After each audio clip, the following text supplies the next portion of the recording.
新嘅油嚟嘅。而家好多時我哋夏天咪成日講驅蚊嘅，咁天竺葵本身亦都係一個好好嘅驅蚊油啦咁樣。咁我好多時我會用天竺葵咧，就會用喺一啲女性 hormones， 即係荷爾蒙一啲 balance 上面，我係會中意用天竺葵嘅。天竺葵你可以另外有一隻咧就叫做玫瑰天竺葵 Rose Geranium。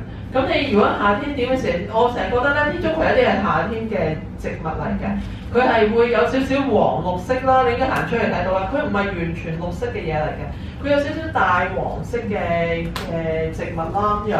咁佢對於我哋一啲消化系統，佢都會係幫到嘅。咁喺情緒方面咧，佢係會令到你安撫啦，安撫一啲人嘅情緒啦。咁亦都係一個好好同埋係好 common、好常用嘅香薰油咯，係啦。